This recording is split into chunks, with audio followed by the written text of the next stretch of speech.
పవన్ కళ్యాణ్ మాట్లాడుతున్న మాటలు చూస్తుంటే ఆంధ్రప్రదేశ్ ప్రజలు పవన్ కళ్యాణ్కి 15 సంవత్సరాలు నువ్వే పరిపాలించు బాబు అని పేటెంట్ హక్కులు ఏమైనా రాయిచ్చారా అని నేను ఈ వీడియో ద్వారా ప్రశ్నిస్తున్నాను ప్రజల్ని.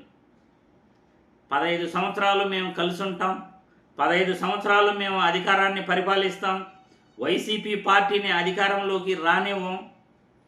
అసలు పవన్ కళ్యాణ్ ఎవడు చెప్పడానికి? నువ్వు ఏం చేసావు ఈ 20 నెలల్లో? నీకు ఎందుకు ఓటేయాలి? అర్ధరాత్రి 52 లక్షల ఓట్లు ఎలా వేసుకున్నారు? ఎన్నికల డేటా చూసిన తర్వాత అసలు నీ గెలుపేనా అని ప్రజలందరికీ కూడా డౌట్ వస్తూ ఉంది. అర్ధరాత్రి 52 లక్షల ఓట్లు ఎక్కడ కూడా వేసుకోరు. మరి ఏపీలో 52 లక్షల ఓట్లు 3 సెకండ్లకు ఒక ఓటు వేసుకున్నారట.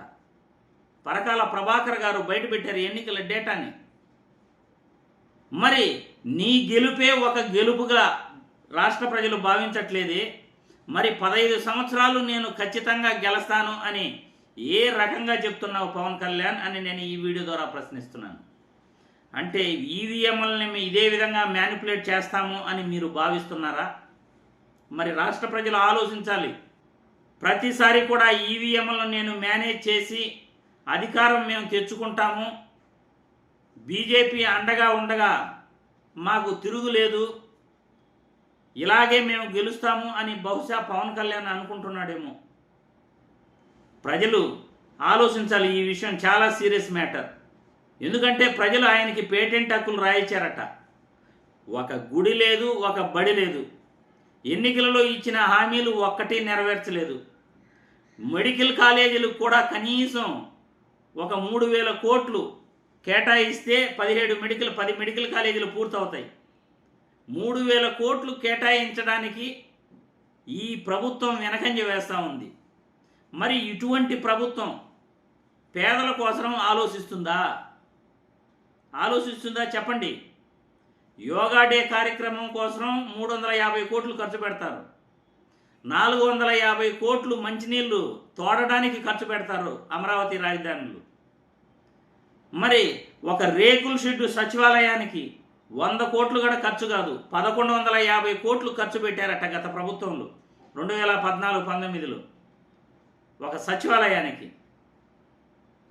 పక్క రాష్ట్రంలో సచివాలయం కేసీఆర్ గారు 500-600 కోట్లతో బ్రహ్మాండంగా కట్టాడు. మోడీ గారు 750 కోట్లతో బ్రహ్మాండమైన పార్లమెంటు కట్టాడు. మరి చంద్రబాబు నాయుడికి అంత ఖర్చు ఎలా అయిందో ఎవరికీ అర్థం కాదు. ఇటువంటి వ్యక్తులు ఇటువంటి ప్రజాధనాన్ని దుర్వినియోగం చేసి 20 నెలల్లో దాదాపు 3 లక్షల కోట్లు అప్పులు చేసిన వ్యక్తులు, కనీసం ₹1 కూడా సంపద సృష్టించని వ్యక్తులు, ప్రభుత్వ బడులు కానీ ప్రభుత్వ ఆసుపత్రులను కానీ పట్టించుకున్నటువంటి వీళ్ళకి మళ్ళీ 15 సంవత్సరాలు అధికారం కావాలట. మరి ప్రజలు మీరే ఆలోచించాలి. మరి పవన్ కళ్యాణ్ గారి ఉద్దేశం ఏంటి? ప్రతిసారి కూడా మేము ఏదో ఒకలాగా మేనేజ్ చేసుకుని గెలిచేస్తాం అని ఆయన అనుకుంటున్నాడా? ఈ 20 నెలల పరిపాలన చూసిన తర్వాత ప్రజలు చీకుడుతున్నా కానీ, రాష్ట్రంలో అభివృద్ధి లేకపోయినా కానీ, రాష్ట్రం అప్పుల పాలైపోయినా కానీ, కాగ్ నివేదికలో చంద్రబాబు పరిపాలన అంతా డొల్లా అని నిన్న కాగ్ నివేదిక బయట వచ్చిన తర్వాత కూడా మళ్ళీ వీళ్ళే గెలుస్తారు అని పవన్ కళ్యాణ్ అంటున్నాడంటే, 15 సంవత్సరాలు మేమే అధికారంలో ఉంటాను అని అంటున్నాడంటే కుట్ర కుతంత్రాలు ఏమైనా ఉన్నాయా? రాష్ట్ర ప్రజలు ఆలోచించాలి. మరి ఇదే ఈవీఎంలను కంటిన్యూ చేస్తే, ఇదే బీజేపీ కేంద్ర ప్రభుత్వంలో ఉంటే, ఇదే చంద్రబాబు నాయుడు, ఇదే పవన్ కళ్యాణ్ ఏదైనా చేయటానికి సిద్ధపడతారా అనే అనుమానం ప్రజల్లో వస్తూ ఉంది ఇప్పుడు. ఎందుకంటే మేము పలానా అభివృద్ధి చేశాం, మాకు ఓటు వేయండి అని ఏ నాయకుడైనా అడగాలి. గత ప్రభుత్వంలో జగన్మోహన్ రెడ్డి ఇలాగే అడిగాడు. నేను సంక్షేమ పథకాలు ఇచ్చాను, 2.70 లక్షల కోట్లు ప్రజల అకౌంట్లో నేరుగా వేశాను, ప్రభుత్వ బడులు బాగు చేశాను, ప్రభుత్వ ఆసుపత్రులు బాగు చేశాను, ఓడరేవులు తీసుకొచ్చాను, 17 మెడికల్ కాలేజీలు నిర్మాణాలు చేపట్టాను, అందులో 7 మెడికల్ కాలేజీలు పూర్తి చేశాను, దాదాపు ప్రభుత్వ ఉద్యోగాలు 5 లక్షల 6 లక్షల పైనే నేను ఇచ్చాను, సచివాలయ వ్యవస్థ ద్వారా ప్రభుత్వ ఉద్యోగాలు 1,34,000 ఇచ్చాను. వైద్య రంగంలో 54,000 ఉద్యోగాలు ఇచ్చాను. ఆర్టీసీ కార్మికులను ప్రభుత్వంలో విలీనం చేశాను. ఇలా చేసిన పనులు చెప్పి నేను తప్పకుండా గెలుస్తాను, ఇన్ని మంచి పనులు చేశాను కాబట్టి అని ప్రజలకి వివరణ ఇస్తే అదోలాగుంటుంది. నువ్వు ఏ పని చేయలేదు, ఏ అభివృద్ధి చేయలేదు, రాష్ట్ర అభివృద్ధి అంతా కూడా శూన్యం.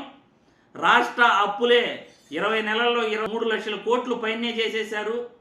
ప్రజలకి అభివృద్ధి లేదు. నేనే 15 సంవత్సరాలు అధికారంలో ఉంటాను అని మీరు కలలు కంటున్నారంటే దీని వెనకాల కుట్ర ప్రజలు బయట పెట్టాలి. మీ అభిప్రాయాలను కామెంట్ల రూపంలో తెలియజేయాల్సిందిగా వీడియో ద్వారా కోరుతున్నాను.